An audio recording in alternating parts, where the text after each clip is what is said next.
తాకట్లో ఉన్న మీ బంగారాన్ని విడిపించి ఆ రోజు ఆన్లైన్ రేటుకి కొంటాం. Sharma gold company.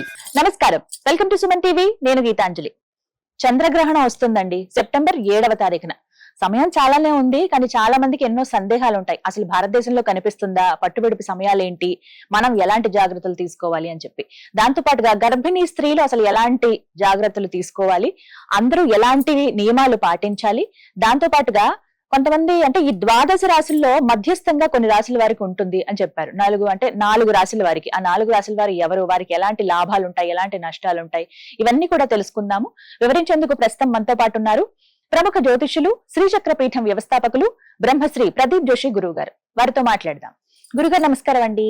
శ్రీమాత్రే నమః. గురుగారు, మరి సెప్టెంబర్ 7వ తారీఖున వస్తున్నటువంటి ఈ చంద్రగ్రహణం 12 రాశుల్లో చూసుకుంటే నలుగురికి అంటే 4 రాశుల వారికి బాగుంది, 4 రాశుల వారికి అశుభంగా ఉంది. వారు యాగం చేసుకుంటే మంచిదని చెప్పారు. శుభం అశుభం కలిపి మధ్యస్థంగా ఉన్నటువంటి 4 రాశులు ఎవరండి వారు అసలు? సరే, మకర రాశి వారికి ధనస్థానంలో వస్తుంది ఇది గ్రహణం. కాబట్టి మకర రాశి వాళ్ళకి ఏంటంటే ఈ గ్రహణం వల్ల ధనలాభం అయితే ఉంటుంది, ఆపర్చునిటీస్ వస్తాయి, ధనం అయితే వస్తుంది. మకర రాశి వారికి మంచిది. తర్వాత తులారాశి వాళ్ళకి ఏంటంటే ఈ గ్రహణం పంచమ స్థానంలో వస్తుంది. కాబట్టి దీనివల్ల ఏంటంటే వాళ్ళకి ప్రోగ్రెసివ్, వాళ్ళకి నాలెడ్జ్ ప్రోగ్రెసివ్ అయితే ఉంటుంది, స్కిల్ ప్రోగ్రెసివ్ ఉంటుంది, నాలెడ్జ్ ప్రోగ్రెసివ్ ఉంటుంది. యాజ్ వెల్ యాజ్ సంతాన దోషాలు కూడా పోయే అవకాశం ఉంటుంది. సంతాన అనపత్య దోషం అని ఒకటి ఉంటుంది. ఈ గ్రహణ సమయంలో గనక అంటే పిల్లలు పుట్టినటువంటి వాళ్ళు, గర్భము నిలవనటువంటి వాళ్ళు ఎవరైతే ఉంటారో వాళ్ళు తులారాశి వాళ్ళు అయ్యి ఉంటే గనక వాళ్ళు వచ్చి ఈ గ్రహణ సమయంలో పూజ చేసుకుంటే వాళ్ళకి అనపత్య దోషం పోతుంది. ఆ తర్వాత సింహరాశి. సింహరాశికి ఏంటంటే గనక ఇప్పుడు సింహరాశి కొంచెం టైం బాగలేదు. భార్యాభర్తల మధ్యన గొడవలు, తగాదాలు ఇలాంటివన్నీ ఉంటాయి అన్నమాట. వాళ్ళకి ఈ గ్రహణం ఒక ఆపర్చునిటీ. సో రిలేషన్షిప్స్ బ్రేక్ అవ్వకుండా ఉండడానికి, పార్ట్నర్షిప్ లో మోసాలు జరగకుండా సజావుగా పార్ట్నర్షిప్స్ అన్ని కూడా నడవడానికి, రిలేషన్షిప్స్ బాగుండడానికి సింహరాశి వారికి ఈ గ్రహణ సమయం మంచిది. సో ఈ 4 రాశుల వాళ్ళకి ఈ బెనిఫిట్స్ ఉంటాయి. మిథున రాశికి కూడా లక్. మిథున రాశి వారికి ఏంటంటే అసలు మిథున రాశికి అసలు టైమే బాగలేదు. వాళ్ళు మంచిగా ఉన్నావా అని అడిగితే కూడా ఒక చెడు లెక్క వినిపిస్తుంది అనమాట. అంటే నువ్వు అన్నం పెడుతున్నారా, నాకు మంచిగా ఉన్నావు అని అడుగుతున్నావు అనేటట్టుగా ఫ్రస్ట్రేషన్ లో ఆన్సర్లు వస్తాయి అనమాట. కాబట్టి మిథున రాశికి ఏంటంటే ఈ గ్రహణ సమయంలో వీళ్ళు పూజ చేసుకోవడం వల్ల ఏంటంటే వాళ్ళకి ఏమన్నా లక్కీయెస్ట్ ఆపర్చునిటీస్ ఏమన్నా వస్తే అవకాశం ఉంటుంది. ముఖ్యంగా మిథున రాశిలో ఉండి రియల్ ఎస్టేట్ వ్యాపారం చేస్తున్నటువంటి వాళ్ళకైతే ఇది మంచి ఉపయోగం ఉంటుంది. ఎందుకోసం అంటే ఆల్ సడన్ ఆపర్చునిటీ వచ్చేది ఓన్లీ ఎక్కువ శాతం real estate, next stock market చేసేటువంటి వీళ్ళకి బాగా ఉపయోగపడుతుంది. మరి ఈ 4 ఖచ్చితంగా హోమం చేయించుకోవాలా, వీళ్ళకి శుభాలు కలగాలనంటే గనక ఇంకా ఖచ్చితంగా అయితే నేను చెప్పను. ఎందుకోసం అంటే అందరికి ఖచ్చితంగా చెప్తా, అసలు ఖచ్చితమైన వాళ్ళకి వాల్యూ ఎందుకుంటా. అంతే కదా. ఖచ్చితంగా చేసుకునే రాశులు 8. వీళ్ళు ఇష్టం ఉంటే చేసుకోవచ్చు, లేకపోతే లేదు, వాళ్ళ ఇష్టం. ఎందుకోసం అంటే మళ్ళీ సూర్యగ్రహణం వస్తుంది, అప్పుడు వీళ్ళకి ఆపర్చునిటీ వస్తుందేమో తెలియదు. ఇప్పుడు వీళ్ళకి ఆపర్చునిటీ అయితే కాదు. ఈ 4 రాష్ట్రాలకి ఇష్టం ఉంటే చేసుకోండి, లేకపోతే లేదు, నాట్ మ్యాండేటరీ. ఇక జనరల్ గా అడిగేమంటే గర్భిణీలు ఎలాంటి జాగ్రత్తలు తీసుకోవాలని అడుగుతారండి, ప్రత్యేకించి గ్రహణం. ఈసారి అయితే మనకి గ్రహణం కనిపిస్తుంది కాబట్టి గర్భిణీ స్త్రీలు ఎట్టి పరిస్థితుల్లో అప్రమత్తంగా ఉండాల్సిందే. వీళ్ళు ఏంటంటే కనుక ఎవరైనా సరే అందరికీ ఫస్ట్ నియమాలు ఏంటంటే ఈ గ్రహణ సమయంలో పట్టు విడుపులు ఉంటాయి కాబట్టి సాయంత్రము సూర్యాస్తమం అయ్యే లోపలనే అందరూ భోజనాలు కంప్లీట్ చేసేసుకోవాలి.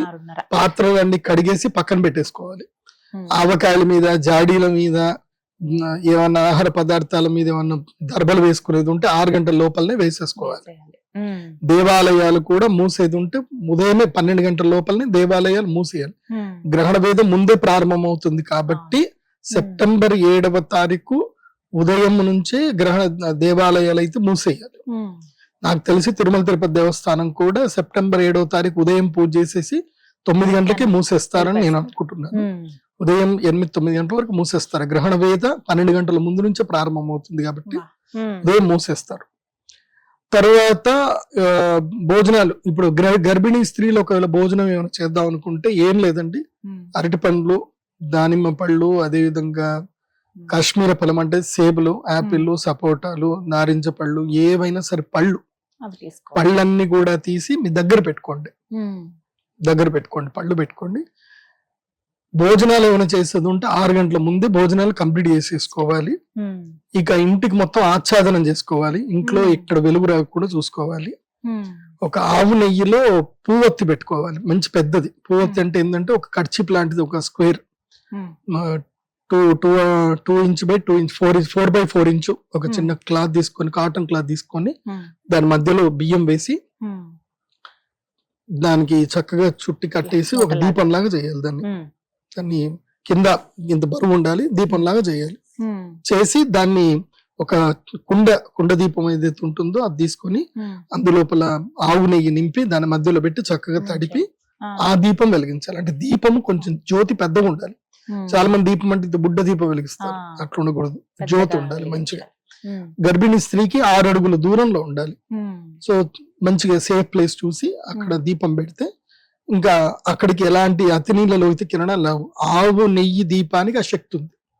సో ఎలాంటి నెగిటివ్ రావాలి అనుకున్నా ఆ దీపం యొక్క వెలుగు ఆరాకి అవి ఎంటర్ అవ్వవు. ఆ బ్యాక్టీరియాస్ ఏవి చెడు బ్యాక్టీరియాస్ ఉన్నాయి ఎంటర్ అవ్వవు.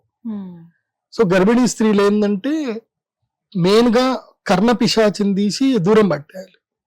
కర్ణ పిశాచి మీ దగ్గర ఉండకూడదు. కర్ణ పిశాచి అండ్ వీక్షణ పిశాచి ఈ రెండు ఉండకూడదు అన్నమాట. ఫోన్ అండి వాటిని ఏమంటారు? కర్ణ పిశాచి అంటే ఫోను, వీక్షణ పిశాచి అంటే టీవీ. ఈ రెండింటికి దూరంగా ఉండాలి ఈ టైంలో. సో ఇంట్లో వైఫై గీఫైలు ఏమైనా ఉంటే ఆఫ్ చేసి పెట్టేసేయండి. వైఫైలు ఏవి రన్ చేయకూడదు. సో మొబైల్ నెట్వర్క్లకి దూరంగా ఉండాలి. సో హాయిగా పడుకోవాలి.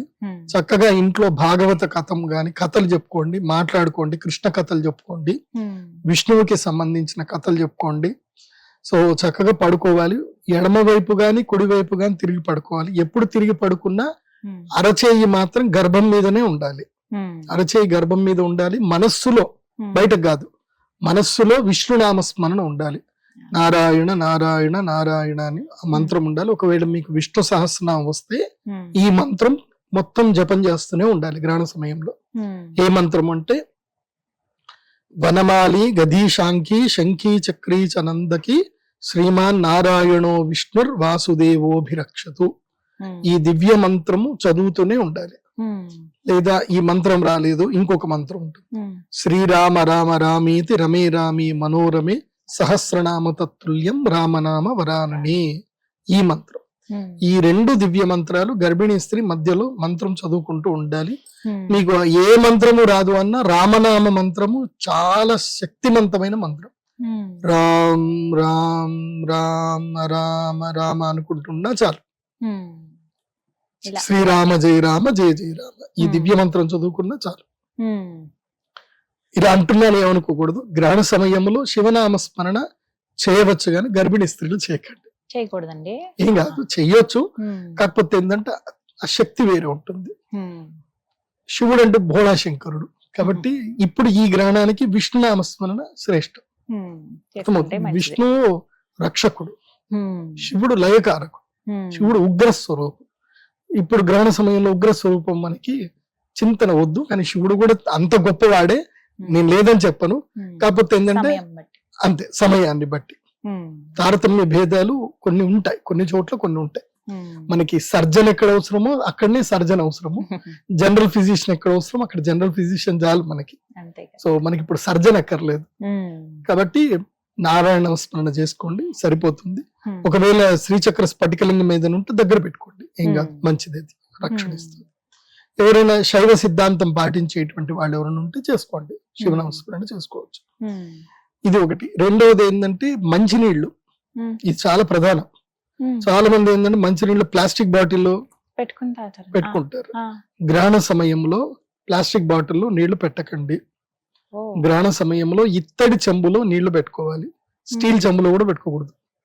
ఇత్తడి చెంబు లేదా రాగి చెంబులోని నీళ్లు పెట్టుకోవాలి. అందులోపల ఒక బిల్వ పత్రం ఒక తులసి దళం వేసి ఉంచుకోండి. అయితేనే ఆ నీరు దోషపూరితం కాదు, లేదంటే దోషపూరితం అయిపోతుంది. అండ్ గ్రహణ సమయంలో పాలు పాల పదార్థాలు ఏవి తినకూడదు. కోవా, బజ్జీలు ఇవేవి తినకూడదు. ఇంకా ఈవెన్ నువ్వు గర్భిణీ స్త్రీ అయినా సరే, నువ్వు రోగభూయిష్టం అయినా సరే, నువ్వు ఆ సమయం లోపల ఉడికించిన ఆహార పదార్థాలు ఏవి తినకూడదు. గర్భిణీ స్త్రీ ఒకవేళ ఆకలి అవుతుంది రాత్రంతా, మనకేం పట్టట్లేదు, ఎప్పుడైపోతుంది గ్రహణం అన్నట్ల ఉంటే గనక చక్కగా పళ్ళు తినండి. మీకు కడుపు నిండా ఎన్ని పళ్ళు కావాలంటే అన్ని పండ్లు తినండి. కాకపోతే ఉడికిచ్చిన పదార్థాలు ఏవి తినకూడదు. తీసుకోవద్దంటారు. నాకు మూడొచ్చింది నేను మ్యాగీ వేసుకుంటాను, ఏం తినకూడదు. అది బాగా గుర్తుపెట్టుకోండి. మ్యాగీ చాలా అస్సలు నియమాలు తినకూడదు. పాటించాలి. ఎందుకోసం అంటే గ్రహణము నువ్వు సర్పస్వరూపాన్ని తిన్నా అది నీకు వేదగానే ఉంటుంది. చాలా మందికి ఈ గ్రహణ వేద పాటించరు. నేను చాలా మందికి చెప్తాను, మీరు ఇది చూసుకోండి. ఈ వీడియో చూస్తున్న వాళ్ళందరికీ చెప్పేది ఏంటంటే, మీ జాతక చక్రములో మీ యొక్క జాతకంలో రాహువు చంద్రువుతో ఉన్న చంద్రగ్రహం ఎక్కడుందో చూసుకోండి. జాతక చక్రంలో లగ్న కుండలి, మిగతా ఏ కుండలి కాదు, లగ్న కుండలి. లగ్న కుండలిలో చంద్రుడు రాహువుతో ఉన్నా కేతువుతో ఉన్నా ఆటోమేటిక్ గా సూర్యుడు రాహువుతోటో కేతువుతోటో ఉంటాడు. సో సూర్య చంద్రులు ఇద్దరు కూడా రాహుకేతువులతో ఉంటే గనక మీరు గ్రహణ వేదలో పుట్టారు అని అర్థం. గుర్తుపెట్టుకోండి. మీరు పుట్టే సమయానికి మీ లగ్న కుండలిలో చంద్రరాహు చంద్రకేతు ఉంటే ఆటోమేటిక్ గా రవిరాహు రవికేతు యుతి ఉంటుంది. అది ఉంది అనంటే మీరు గ్రహణ వేదలో పుట్టారు అని అర్థం. కాబట్టి మీరు ఆ గ్రహణ వేదలో పుడితే ఈ చంద్రగ్రహణానికి మీరు రావాలి, ప్రత్యేకంగా పూజలు చేయించుకోవాలి. ఈసారి చంద్రగ్రహణానికి ఉన్న ప్రత్యేకత ఏమిటంటే, మేము ఇస్తున్న ప్రత్యేకమైన గిఫ్ట్ ఏంటంటే చంద్రామృత శివలింగం ఇస్తున్నాం. ఇది చాలా రేర్ స్టోన్ అన్నమాట. చంద్ర అమృత శివలింగం ఇది అక్కడ దొరకదు. ఇది నా దగ్గర మాత్రం ఉంటుంది. నేను ప్రత్యేకంగా తయారు చేయించాను. ఇప్పుడే ఆల్రెడీ ఆర్డర్ ఇచ్చేసాను. 250 శివలింగాలు ఆర్డర్ ఇచ్చాను. నేను రెడీ అయిపోతున్నాయి. కేవలం 250 మందికి మాత్రమే చంద్ర అమృత శివలింగాలు ఇస్తాను. గ్రహణ సమయంలో ఈ చంద్రామృత శివలింగాన్ని ప్రసాదంగా తీసుకోవాలి. గ్రహణం టైంలో మాత్రమే తీసుకోవాలి. వేరే టైంలో తీసుకున్నా పెద్దగా యూజ్ ఉండదు. అప్పుడు మేమైతే పూజ చేసి పెడతాం. తర్వాత కావాలంటే మీకు అదృష్టం ఉంటే తీసుకోవచ్చు. ఉంటే ఎందుకోసం అంటే అవి స్టాక్ దొరకవు. 250 మాత్రమే చంద్రామృత శివలింగాలు చాలా ప్రత్యేకంగా ఉంటాయి. అది ఎలా ఉంటుందంటే దాని ప్రత్యేకత ఏంటంటే, దాన్ని మీరు సూర్యుడు వెలుగులో పెట్టి లోపల నుంచి చూస్తే అందులోపల ఇంద్రధనస్సు రంగులు కనిపిస్తాయి. దానిలో ఆ శివలింగం యొక్క ప్రత్యేకత అది చాలా రేర్ ప్రోడక్ట్ అన్నమాట. సో ఈసారి మేము కమర్షియలైజ్ కాకుండా అందరి కోసమని ఇస్తున్నాం. ఎందుకోసం అంటే ఈ చంద్రామృత శివలింగం గనక ఉంటే గనక మీరు అభిషేకం చేసుకుంటే, ప్రతిరోజు ఇంట్లో పెట్టుకుని అభిషేకం చేసుకొని ఆ నీళ్లు తాగారనుకోండి, రోగబాధ ఉండదు. కాకపోతే వర్షం నీటితోటి చేసుకోవాలి. వర్షం నీటిని ఒడిసిపెట్టి ఆ నీటితో అభిషేకం చేసుకోవాలి. అంటే మేఘాల నుంచి డైరెక్ట్ వచ్చిన నీళ్లే పనికి వస్తాయి దానికి. భూమిని అంటిన నీళ్లు పనిచేయవు. ఇప్పుడు భూమిని అంటడం అంటే భూమి లోపలికి ఇనికిపోయి కొంచెం స్టోర్ అయినవి పనిచేయవు. సో అదే మేఘాల నుంచి డైరెక్ట్ గా పడ్డప్పుడు మీరు ఒడిసిపెట్టారనుకోండి, ఆ నీటిని మీరు దాచుకొని ఆ నీటికి రోజు ఇప్పుడు మేఘాల నుంచి పడ్డ నీళ్లు చక్కగా మీరు ఇంట్లో స్టోరేజ్ చేసి పెట్టుకున్నారనుకోండి, మంచి నీళ్లు కదా అవి. అందులోపల చాలా అద్భుతమైన శక్తి వస్తుంది. కెమికల్స్ ఏవి కలవు, బాగుంటాయి. ఆ నీటిని మీరు తీసుకుని రోజు ఒక చెంబెడు మీరు అభిషేకం చేసి ఆ నీళ్లు తాగారనుకోండి, మీకు ఎలాంటి అనారోగ్యాలు రావు, శక్తి సిద్ధిస్తుంది. కాకపోతే దానికి కొంచెం ఎక్స్ట్రా పేమెంట్ ఉంటుంది. ఈసారి అందరికి 18,000 తీసుకుంటున్నాం. ఈసారి ఎక్కువగా ఎవరికి యంత్రాలు ఇవ్వట్లేదు. గ్రహణం సమయంలో ఎవరికి కూడా అరిష్ట నివారణ యంత్రాలు ఇవ్వట్లేదు. దానికి ఎక్కువ కాస్ట్ ఉంటుంది, చాలా మంది బేర్ చేసుకోలేకపోతున్నారు. కాబట్టి మెయిన్ గా 18,000, 25,000 రెండే ప్యాకేజీలు ఉన్నాయి. సో చంద్రామృత శివలింగం కావాలంటే 25,000, లేదు ఓన్లీ రాహుకేతు లాకెట్ కావాలంటే 18,000 అంత ఇస్తే సరిపోతుంది. సో ఈ వీళ్ళందరూ కూడా గ్రహణ పూజలు ఎప్పుడు చేయించుకోవాలనుకుంటున్నారు, ఇప్పుడే బుక్ చేసుకోండి. ఇప్పుడే ఎక్కువ మందికి అయితే మంచిది. ఎక్కువ మంది అవకాశం అంటే అందరికీ ఉంటుంది, కానీ లిమిటెడ్ గా పెట్టారు కాబట్టి. వెబ్సైట్ ఒకసారి చెప్పండి గురుగారు. pradeepjoshi.com నా పేరు మీదనే వెబ్సైట్. ఓకే, విన్నారు కదా, గురుగారి పేరు మీద వెబ్సైట్ ఉంది. ఒకసారి మీరు చెక్ చేయండి ఏమేమి ఉన్నాయి, ఏంటి రాబోతున్నటువంటి గ్రహణ రోజున ప్రత్యేకతలు ఏంటి, ఎలాంటి పూజలు చేసుకోవాలి ఎవరెవరు అనేది మీరు చెక్ చేసుకున్న తర్వాత వెంటనే రిజిస్ట్రేషన్స్ కూడా స్టార్ట్ అయ్యాయి కాబట్టి వెంటనే బుక్ చేసుకోండి. ధన్యవాదాలు గురుగారు. నమస్కారం. శ్రీమాత్రే.